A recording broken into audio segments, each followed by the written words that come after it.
En lugares donde antes hacía mucho frío, ahora hace calor. Donde antes había calor, ahora hace frío. Cuando tenía que llover, hay un sol que raja las piedras. Y así podemos ir por muchas partes del mundo y todo el mundo te dice lo mismo. Este año no ha llovido, este año no ha nevado, las temperaturas están disparadas. Y efectivamente, el clima ha cambiado de una forma tremenda. Antes, cuando era invierno. Cuando era verano. Ahora ya no sabes ni cómo vestirte. Sales de casa con una chaqueta, al rato te la tienes que quitar. Al rato te la tienes que volver a poner. Y más aquí en las islas, ¿no? Donde tenemos clima tan cambiante. Depende si vas al norte, si vas al sur. El clima ha cambiado de una forma tremenda, tremenda. Hasta hace poco en la televisión se estaba hablando de que había provincias enteras que se estaba pensando en llevarles barcos de agua, porque los embalses estaban prácticamente vacíos, a cero. Después comenzó a llover, fuera de todo pronóstico, y ahora parece como que se calmó un poco las cosas. Pero ¿qué me dicen ustedes de cómo ha cambiado la política? No solamente aquí en España, sino en cualquier parte del mundo. Te vas a Sudamérica y te puedes caer de espalda, ¿no? Incluso en los Estados Unidos, ahora mismo Israel es un polvorín. Israel está siendo sacudido y probado por todas partes. Vamos a ver lo que nos encontramos ahora en el mes de mayo cuando vayamos, porque vamos a ir sí o sí, no se preocupen. Pero Israel está siendo probado de una forma tremenda, tremenda. Y más que va a ser probado, ¿verdad? Las familias, lo que era la familia hace años, ¿no? Está viendo Elena y Miriam, no sé si Priscila también, me imagino que sí, porque las tres se ponen de acuerdo. Están viendo una serie española de los años 60 y no solamente cómo se vestía la gente, sino cómo hablaban, los comentarios a veces tremendamente machistas, ¿no? Y despectivos en contra de las mujeres, las costumbres que había. Pensar que hubo un tiempo en este país que una mujer para poder ir de un lugar a otro tenía que firmarle a su marido un permiso, como si fuera una propiedad, como si fuera un perro, ¿no? Si no le firmaba al marido no podía coger un avión, no podía viajar con sus hijos, no tenían derecho a votar y tantas cosas, ¿no? Jamás en la historia se ha estado tan cerca de una tercera guerra mundial como hoy en día, jamás. Sé que siempre ha habido guerras, siempre ha habido rumores de guerras, pero el mundo en este momento, hermano, es un auténtico polvorín. Y además hay unas armas de destrucción masiva que podrían destruir el mundo más de 20 veces. No sé para qué quieren tantas armas. Con una vez que lo destruyan. Y el tema es que este mundo está tan complicado que la gente dice, ¿y a dónde podemos ir ahora? Me acuerdo cuando nuestros padres, nuestros abuelos, nuestros bisabuelos se iban a Venezuela, a Cuba, Argentina, ¿se acuerdan? Hoy en día de esos países quieren venir a Europa, quieren venir a Canarias, a España, como si esto fuera el paraíso terrenal, cuando España también está, que da pena verla, que está con imperdible, ¿no? En cualquier momento puede pasar cualquier cosa. El mundo se ha convertido en un sitio muy peligroso, muy peligroso. En Estados Unidos hay una obsesión de construir búnkers subterráneos, ¿no? Y almacenar comida y armas. Me decía una persona que en Estados Unidos hay más del doble de armas. Hay 4 o 5 pistolas, revólveres o metralletas por habitante, porque la gente tiene miedo a que les ataquen, a que les roben, a que les quiten sus cosas. Y el tema es que no hay otro mundo donde podemos irnos. Este es el único que tenemos.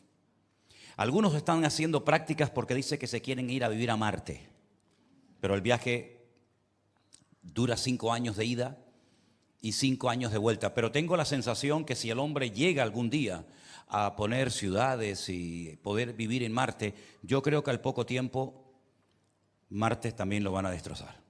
Tengo la sensación de que ni martes, ni miércoles, ni jueves, vaya a donde vaya, tengo la sensación de que ya no hay un lugar seguro donde te puedas refugiar, ¿verdad? Y a lo largo de la historia siempre ha habido colectivos que son muy vulnerables. Por ejemplo, en la historia bíblica, las viudas, los extranjeros, los huérfanos, lo pasaban muy mal. Y por eso la Biblia daba unas leyes para poder ayudar a estas personas en sus necesidades materiales. Por ejemplo, los agricultores tenían prohibido recoger toda la cosecha y no dejar nada. Tenían la obligación de dejar ciertas partes del terreno para que los huérfanos, los pobres, las viudas pudieran meterse y coger un poquito de cereal, del trigo, de lo que fuera, y poder un poco buscarse la vida. Y pueden ver esta historia muy bonita en el libro de Ruth, donde hay una viuda que está atendiendo también a su suegra, que también es viuda, cómo se va muy temprano en la mañana y rebusca, ¿no?, para poder tener algo para poder subsistir. Pero siempre las mujeres, siempre desde el principio del mundo, siempre han sido las que más han sufrido, siempre. Y cuando uno va a la Biblia, uno se encuentra que la Biblia está llena de historias de mujeres. En el Corán solamente se habla de una, de María, la madre de Jesús. Pero la Biblia, desde el Génesis hasta el Apocalipsis, está lleno de centenares de mujeres. Muchas de ellas aparecen en el árbol genealógico de Jesús. Otras aparecen como las matriarcas del pueblo de Israel, pariendo a las 12 tribus de Israel. Y hay muchísimas mujeres que por lo que hicieron pasaron a la historia como mujeres de fe, mujeres obedientes, mujeres que se fiaron de Dios y supieron derramar su alma delante de Dios y su angustia delante del Señor. También hay algunas mujeres en la Biblia, como también hay hombres terribles, que están sus historias en la Biblia no para que las imitemos, sino para que no caigamos en el error de hacer lo que ellas o ellos hicieron, ¿verdad? Son como mensajes de advertencia. Pero hay una mujer que a mí siempre me ha impactado mucho su historia. Vamos a leer un poquito de la Biblia. Primera de Samuel, capítulo 1. A partir del versículo 1, la historia de esta mujer empieza de esta manera. Hubo un hombre de Ramataim, de Sofín, eso está bien al norte de Israel, en el monte de Efraín. Este hombre se llamaba Elcana. Era hijo de Jeroboam, hijo de Eliú, hijo de Tohu, hijo de Suf, y era efrateo. Efrateo era Belén de Judea, era Efrata. Este hombre, en aquella época, parece ser que esto era la norma, tenía dos mujeres. El nombre de una era Ana y el de la otra, Penina. Penina tenía hijos, mas Ana no los tenía.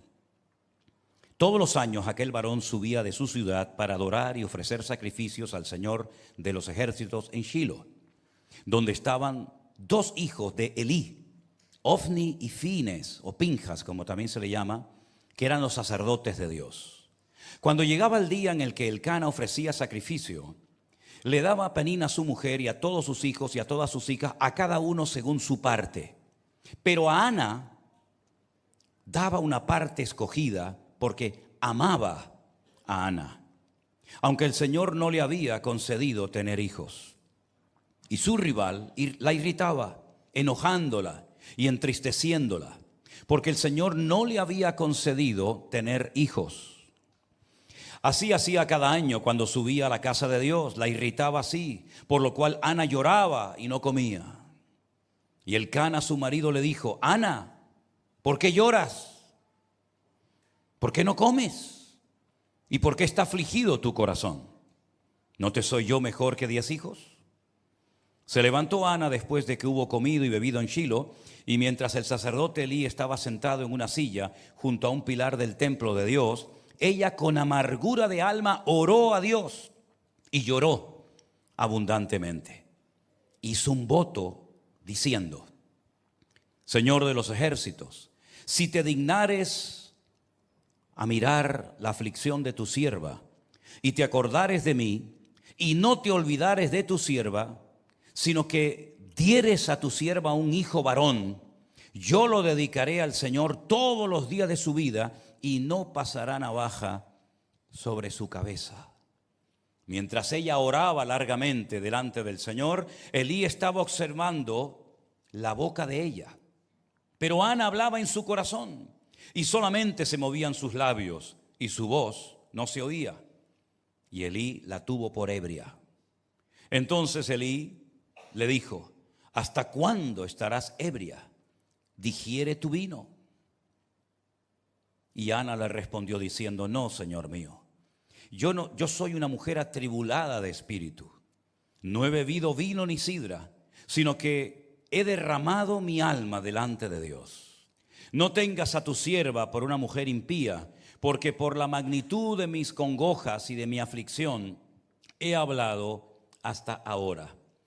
Elí le respondió y le dijo: ve en paz, y el Dios de Israel te otorgue la petición que le has hecho. Y ella dijo: halle tu sierva gracia delante de tus ojos. Y se fue la mujer por su camino y comió, y no estuvo más triste. ¿Cuántos dicen amén? Tuvimos la oportunidad en aquel viaje que hicimos como familia, después de aquellos días tormentosos y de una tremenda prueba que ustedes saben que pasamos como familia. El Señor nos dio el privilegio de viajar por primera vez como familia a Israel.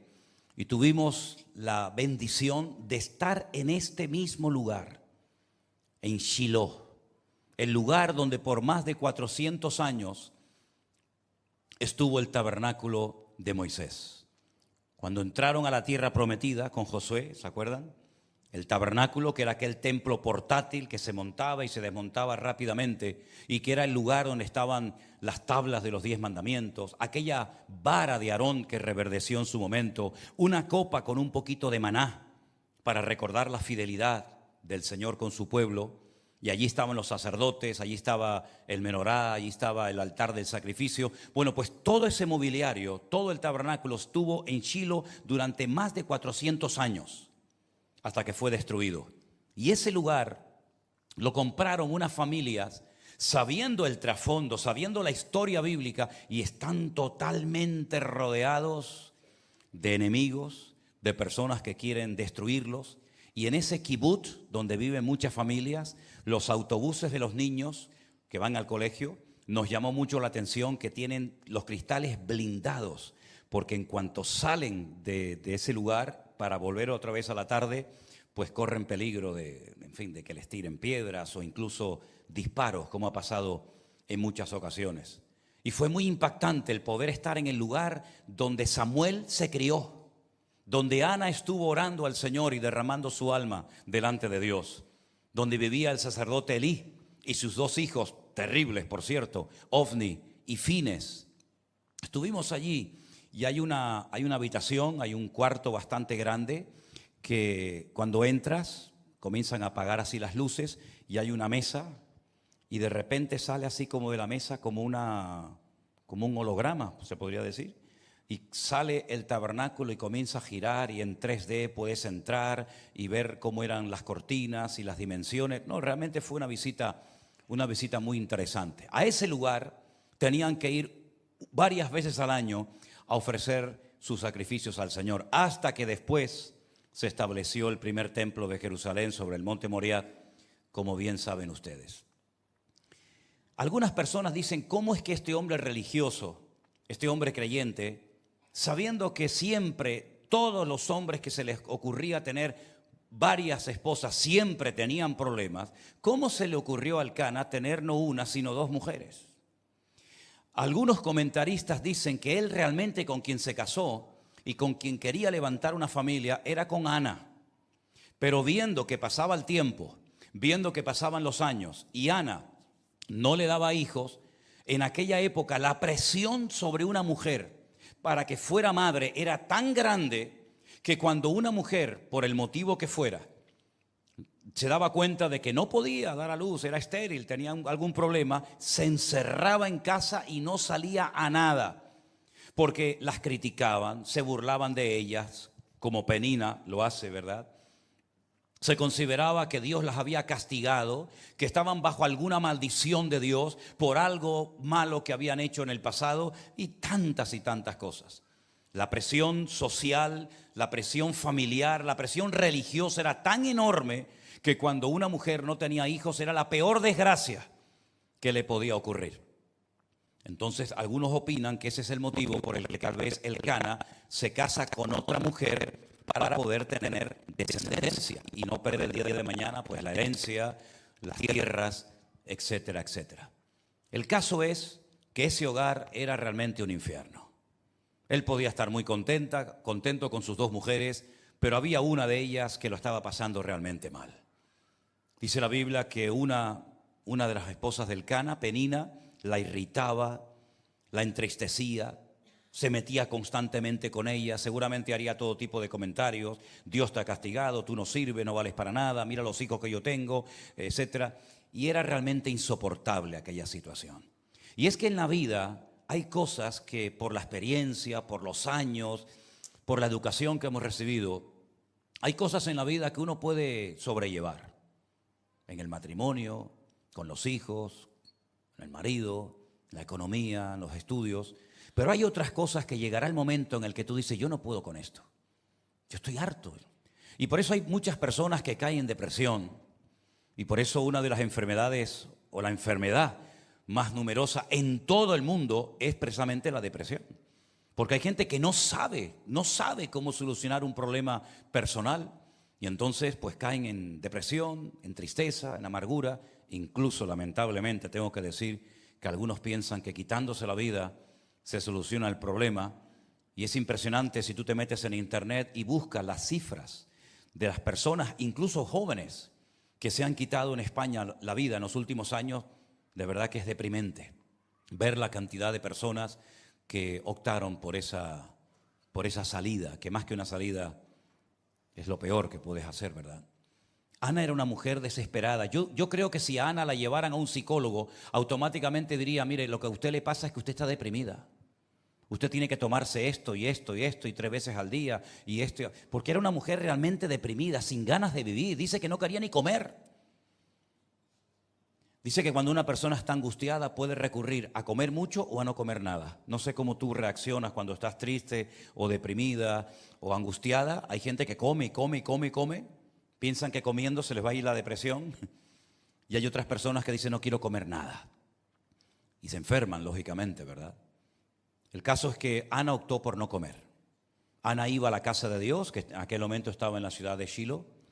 Pero dice la Biblia que se pegaba el día llorando. Y un día y otro día. Y su marido, a veces los hombres hacemos preguntas a las mujeres estúpidas, ¿no? Le acabas de pegar un grito y a los 10 minutos le dice: ¿pero qué te pasa? Él ya ni se acuerda, ya él está en otra frecuencia, ¿no? Y él le dice: ¿pero qué te pasa? ¿Por qué estás siempre llorando?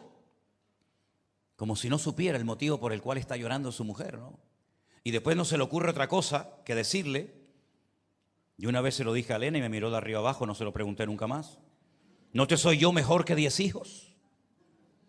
Me imagino que Ana la habrá mirado de arriba abajo y dice: anda, vete con tu madre. Vete a dar un paseíto. Pues no, tú no eres mejor que 10 hijos. El marido es para una cosa, pero los hijos son para otra. Y yo lo que quiero es ser madre y pasar página a este dolor y este sufrimiento. Ana hizo una cosa muy importante. Y es que utilizó la oración como un arma poderosa. Ana se dio cuenta de que si ella oraba fervientemente, si ella oraba con fe y ponía toda su carga delante del Señor, había muchas posibilidades de que el Señor hiciera un gran milagro en su vida. Porque además de todo eso ya habían habido precedentes de mujeres que tenían el mismo problema que ellas. Seguramente ella cuando oraba pensaba en Sara, ¿se acuerdan? La esposa del patriarca Abraham, que también era estéril. Y era un problema grande porque Abraham era un hombre que había recibido unas promesas de que por medio de su descendencia todas las naciones de la tierra serían benditas, lo cual te está diciendo que el Mesías iba a venir por su rama, ¿no? Y Sara era una mujer estéril y viendo que pasaron 30 años desde la promesa que Dios le dio, pues ella dice: mira, hay que saber interpretar las circunstancias. Las interpretó incorrectamente, evidentemente, y le dijo: mira, aquí tengo mi criada. Era una costumbre de la época, hoy en día esto sería un disparate, pero era una costumbre de la época que las criadas podían servir en un momento determinado para levantar descendencia si su ama era una mujer estéril, y así fue. Pero el Señor terminó sanando a Sara y nació el hijo de la promesa, Isaac. Y cuando este muchacho se casa, se da cuenta de que tiene el mismo problema que su madre tenía. Su esposa, Rebeca, también es estéril. Pero dice la Biblia que después de muchos años oró al Señor y el Señor les bendijo con un par de gemelos, aquellos famosos gemelos, ¿se acuerdan? Jacob y Esaú. Y cuando uno de ellos se casa, Jacob, se da cuenta de que la mujer que él ama, la que verdaderamente él ama, por la que ha trabajado 7 años, porque no tenía nada para poder darle como dote a su padre, resulta que también es estéril. Pero claro, cuando Jacob ora, él sabe que ya el Señor ha hecho un milagro en su madre, y también lo hizo en su abuela. Y ahora Ana sabe perfectamente que esta situación, este problema, el Señor ya lo ha solucionado en otros momentos de la historia. Y eso es muy bueno, saber lo que Dios ha hecho a lo largo de la historia. Por eso es muy importante leer la Biblia, porque cuando tú tienes un problema de la índole que sea económico, familiar, espiritual o físico, mental, tú puedes ir a las páginas de la Biblia y decir, vamos a ver, ¿ha habido alguien en la historia que le ha pasado lo mismo que a mí me está pasando ahora? Pues mira, sí, mira, vete aquí. Ah, mira. ¿Y cómo actuó Dios en ese momento? Pues hizo esto, esto y aquello. Pues ya está. Si tú crees en el Dios de la Biblia, uno de los principios elementales de conocer, de pactar, de honrar a ese Dios, es que Dios es inmutable. Es decir, no varía con el paso del tiempo. Él es el mismo ayer, hoy y por los siglos. Por lo tanto, aunque sea otro personaje, sea otro momento de la historia, si tu problema es muy parecido al de Ana, al de Abraham, al de Moisés, al de Pedro o al que sea, tú puedes decir, Señor, tú ya lo hiciste en un momento de la historia. Por lo tanto, solamente lo que te pido, Señor, tú que no has cambiado, tú que tienes todo el poder en el cielo, en la tierra y aún debajo de la tierra, yo te pido que des la palabra, que des la orden para que mi problema, que ya lo solucionaste en el pasado, ahora pueda ver tu gloria y tu manifestación en mi vida. ¿Cuántos dicen amén? Y anima mucho ver que mi problema, que yo no soy la única persona en la historia de la humanidad, ni en el tiempo presente, que me está pasando lo que me está pasando. Sino que ha habido gente deprimida, y eran creyentes, y ha habido gente enferma, y ha habido gente que lo perdió todo, y ha habido gente que tropezó, y ha habido gente que metió la pata, y ha habido gente que cayó en tentación, y hay de todos los ejemplos habidos y por haber en la Biblia, para que tú en cualquier situación de la vida en la que te encuentres sepas cómo reaccionar, cómo comportarte y cómo te puede sorprender en cualquier momento nuestro Dios. Ana oró, dice la Biblia, lloró abundantemente. Hizo un voto delante de Dios. Esto fue algo que ella lo hizo porque lo quiso hacer. No era obligación hacer un voto. Tú no tienes que prometerle al Señor nada si el Señor te responde. Yo sé que esto tiene una connotación muy, en fin, muy católica, ¿no? Yo me acuerdo que muchas veces se decía, ay, si tú sanas a mi madre o si tú sanas a mi niño, pues yo te prometo esto, aquello. Es que usted no tiene que hacer un trueque con Dios. Usted no tiene que comprar a Dios ni con misas, ni con velas, ni con historias raras. El Señor no necesita ni de su dinero, ni de nada. Esto fue algo que Ana sintió hacer, decir, bueno, si yo tengo un hijo y Dios me sana y me da el privilegio de tener un hijo varón, yo lo voy a consagrar a Dios todos los días de su vida. Y hace poco prediqué de una persona que había hecho el voto, o mejor dicho, sus padres habían hecho el voto de lo que se llamaba nazareo, que era una persona que no podía consumir bebidas alcohólicas, no podía acercarse a ciertos y determinados lugares para no contaminarse espiritualmente hablando, y personas que se dejaban crecer el pelo, el cabello de una manera tremendamente exagerada. Este es el voto que decide hacer Ana si el Señor le concede tener un hijo. Ahora, a mí me llama mucho la atención la reacción de Ana cuando ella ora al Señor. Dice la palabra de Dios que ella, cuando termina de orar y aquel sacerdote le dice que Dios te conceda la petición de tu corazón, versículo 19 dice que ella se levantó de mañana, adoraron a Dios, se fueron a su casa en Ramá, Elcana se llegó a Ana, su mujer, y el Señor se acordó de ella. Lo interesante de esto es que hubo un cambio en la actitud de Ana. Ana oró al Señor, lloró abundantemente, le pidió con todas sus fuerzas y con toda la fe que podía tener en aquel momento al Señor que obrara un milagro en su vida, pero no siguió, permítame la expresión, es una expresión muy de aquí nuestra, canaria, R que R, sino que dejó de llorar y dijo, hasta aquí llegué, se acabó. ¿Para qué seguir llorando si yo creo que Dios me ha oído y yo creo que la respuesta viene en camino? Yo he conocido a muchos cristianos que oran a Dios y cuando se levantan de la oración y dicen el amén, siguen igual. Es que me pasa esto, es que me pasa lo otro. Pero una pregunta, ¿usted sabe lo que acaba de hacer ahora? Usted ha orado a Dios, no ha orado a una estatua de madera, de piedra. Usted ha orado a un Dios que le oye, un Dios vivo que le conoce perfectamente, un Dios que sabe cuál es el deseo de su corazón, un Dios que sabe que usted tiene fe. Por lo tanto, cambie su forma de hablar. Comience a darle gracias a Dios. Pero es que Ana sintió algo. No, la Biblia no dice que sintiera nada. Se le apareció tal vez algún ángel, algún serafín, algún querubín, tuvo alguna revelación, alguna palabra de Dios, algún profeta vino y le dijo, tranquila Ana, no te preocupes, Dios te va... No, nada. Porque la fe no necesita elementos externos para gozarnos. No necesitamos ver, sentir, tocar, no. El justo, por la fe, vivirá. Usted oró por su marido, ya está, gloria a Dios, punto. Usted oró por su hijo, usted oró por su enfermedad, pues no siga quejándose, porque los que se quejan son los que no conocen a un Dios poderoso como Dios nos habla de Él en su palabra. ¿Cuántos dicen amén? ¿Se acuerdan cuando en los días de la pandemia muchos de nosotros hicimos aquel famoso cartelito y lo pegamos, no sé, en la pared, en la nevera, en el armario? ¿Qué decía? Prohibido quejarse, prohibido quejarse.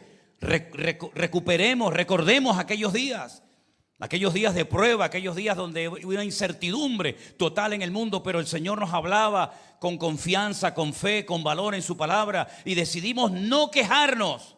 No podemos salir a la calle, no pasa nada, nos quedamos en casa. Yo convertí esta iglesia, que yo vivíamos en aquel tiempo aquí dentro, hermano, yo convertí esta iglesia aquí dentro en un gimnasio. Yo aquí adelgacé 4 kilos en el confinamiento. Yo sé que algunos se disparataron. Y venga a comer, y venga a comer, y venga a comer. Quité todas las sillas, corría todas las mañanas, hacía pesas, subía la escalera, bajaba. Gloria a Dios, tenía un gimnasio para mí solo. El coche, hermano, no lo gasté de milagro, lo pulía todos los días. El coche estaba flamante. Aprendimos a no quejarnos, a darle gracias al Señor. Aquellos días en los que hacíamos aquellos concursos por WhatsApp, aquellas competiciones bíblicas, ¿se acuerdan? Todo lo valorábamos. Cuando recibíamos una foto de alguien que había salido y veía el sol y nos mandaban aquella foto, decíamos, gracias Señor, algún día también saldremos nosotros, ¿verdad? Cuando salíamos a pasear el perro, yo tenía perro, ya pobrecito ya no lo tengo, pero cuando yo salía a pasear el perro, aquellos paseos eran interminables. El perro ya decía, ya déjame descansar un rato ya. Me ha sacado 30 veces de paseo, ¿no? Los perros cogieron agujetas en las patitas, los pobrecitos, de tanto paseo que le dimos en aquellos días. Ana no se quejó al Señor, como tú tampoco tienes que quejarte, sino tienes que ser agradecido, porque el Señor dice en su palabra, esta es la confianza que tenemos en Él, que si sabemos que Él nos oye, sabemos que tenemos las peticiones que le hayamos hecho. Tal vez usted le pidió un favor a una persona, esa persona le dijo que le iba a ayudar, que le iba a llamar y se olvidó de usted, perdió hasta el número de teléfono. Nunca olvidaré aquella expresión de aquel preso que sale de la cárcel en Egipto, después de haberle interpretado José los sueños, tanto al copero como al panadero, ¿se acuerdan? Cuando salen los dos de la cárcel, como les había dicho José que saldrían de la cárcel, José, aquel muchacho que está preso por un delito que no ha cometido, allí solo, sin padre, sin madre, sin amigos, sin familia, sin iglesia, sin nada, solo. Él le dice aquella famosa frase de, acuérdate de mí. Acuérdate de mí, háblale al faraón de mí, dile que me saquen de aquí. que investiguen mi causa y se van a dar cuenta de que yo no hice aquello por lo cual me condenaron. Acuérdate de mí. ¿Se acordaron de él? Nada, ni uno ni otro. Sin embargo, hubo otra persona que dijo exactamente lo mismo. El día que crucificaron al Señor Jesucristo, ¿se acuerdan? Había dos ladrones, uno a la derecha y otro a la izquierda. Y uno de ellos le dijo al Señor: acuérdate de mí cuando vengas en tu reino. ¿Se acordó el Señor de él, sí o no? Le cambió la vida, le dijo: hoy estarás conmigo en el paraíso. Qué diferente cuando clamas al hombre, cuando te refugias en la ayuda del hombre y cuando clamas a Dios. Dice el Señor: clama a mí y yo te responderé y te enseñaré cosas grandes y ocultas que tú no conoces. Pero cuando clamas y pones tu confianza en el hombre, puede ser que el hombre se olvide y no quiera ni echarte una mano y lo que te prometió se olvida. Pero sin embargo, las promesas de Dios todas son sí y amén en Cristo Jesús. ¿Cuántos dicen amén? Gloria a Dios. Ella dijo: basta, se acabó. No voy a seguir sufriendo, no voy a seguir con esta depresión. Ella se refugió en Dios, ella clamó al Señor y dice la Biblia que al cumplirse el tiempo, versículo 20, después de haber concebido, Ana dio a luz un hijo. Y mire el nombre que le puso. Le puso Samuel, que significa el que oye a Dios o el oído por Dios, por cuanto le pedía esto al Señor. Después subió el varón Elcana con toda su familia para ofrecer sacrificio al Señor, como era la costumbre y el voto. Pero Ana no subió, sino que le dijo a su marido: yo no subiré hasta que el niño sea destetado, para que lo lleve y sea presentado delante de Dios y se quede allá para siempre. Ella le había hecho una promesa a Dios y ella está dispuesta a cumplirla. Solamente le pide a su marido Elcana: dame tiempo, déjame amamantarlo un tiempo. En aquellos tiempos los niños estaban unos años, hoy en día están más. Hay algunos que están chupando de la teta hasta los 30 años. Sí, ríase. 30, 35, y venga a chupar de la teta. Déjame que lo destete y cuando sea el tiempo lo llevaré allí para siempre. Elcana, su marido, le dijo: haz lo que bien te parezca, quédate hasta que lo destetes, solamente que cumpla el Señor su palabra. Se quedó la mujer, crió a su hijo hasta que lo destetó. Después que lo hubo destetado, lo llevó consigo, no lo llevó con las manos vacías, sino con un corazón agradecido. Lleva una ofrenda, lleva un sacrificio, como era la costumbre, 3 becerros, un efa de harina y una vasija de vino. Lo trajo a la casa de Dios en Shiloh. El niño era pequeño. ¿Qué edad podía tener Samuelito en aquel tiempo? Pues miren, no más de 7, 8 años, créame. No más de 7, 8 años. Matando el becerro, trajeron el niño a Elí y ella le dijo: oh Señor mío, vive tu alma, Señor mío. Yo soy aquella mujer que estuvo aquí junto a ti orando a Dios. Por este niño oraba y el Señor me dio lo que le pedí. Yo pues lo dedico también al Señor. Todos los días que viva será del Señor. Y allí adoró a Dios. ¿Cuántos dicen amén? Una mujer de palabra, una mujer que promete y cumple con la promesa que le ha dado. Bueno, ustedes saben que hay un versículo en la Biblia que dice: es mejor no prometer que prometer y no cumplir. Ahora, Ana, humanamente hablando, como madre, tenía muchos motivos para decir: yo no puedo dejar a mis hijos en manos de esta gente. Porque ya ella no lo iba a criar, lo iba a criar el sacerdote Elí, que ya era muy mayor, dicho sea de paso. Y el pobrecito ya no las tenía todas consigo. Pero tenía 2 hijos que eran los sacerdotes en el tabernáculo en Shiloh. Y eran terribles, eran de lo peor. Mira lo que dice la Biblia de estos muchachos. Capítulo 2, versículo 12. Los hijos de Elí eran hombres impíos que no tenían conocimiento de Dios. ¿Y cómo pueden estar sirviendo a Dios y no conocer a Dios? Era costumbre de los sacerdotes con el pueblo que cuando alguno ofrecía sacrificio, venía el criado del sacerdote mientras se cocía la carne, trayendo en su mano un garfio de 3 dientes, y lo metía en el perol, en la olla, en el caldero, en la marmita, y todo lo que sacaba el garfio el sacerdote lo tomaba para sí. De esta manera hacían con todo israelita que venía a Shiloh.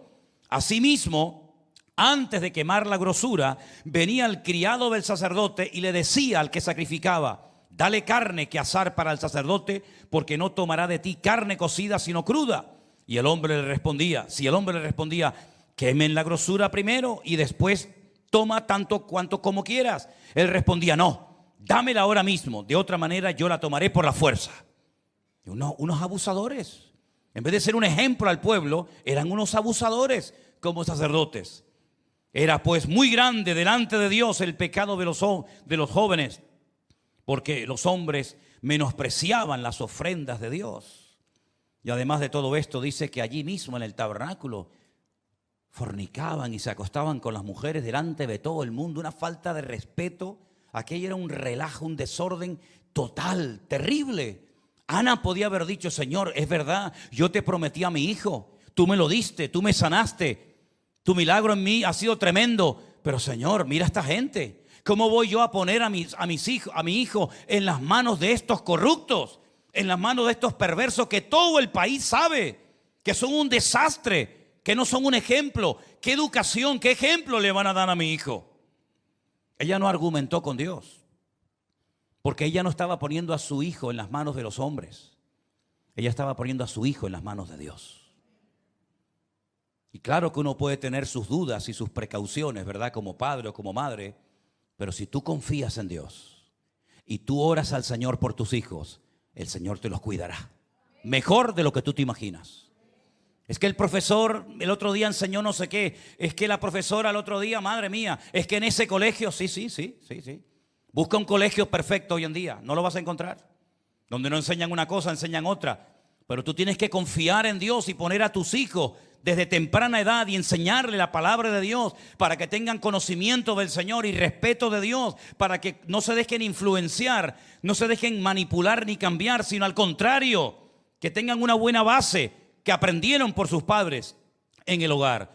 Y confiar en Dios, que cuando le dice a Dios: hijo, hasta la tarde que te vengo a buscar, Dios, cuida de mi hijo, Señor, protégelo, bendícelo, ayúdalo, que no caigan tentaciones, que no caigan esto o en aquello. Y mira, hermano, así es la vida, así nos criamos todos.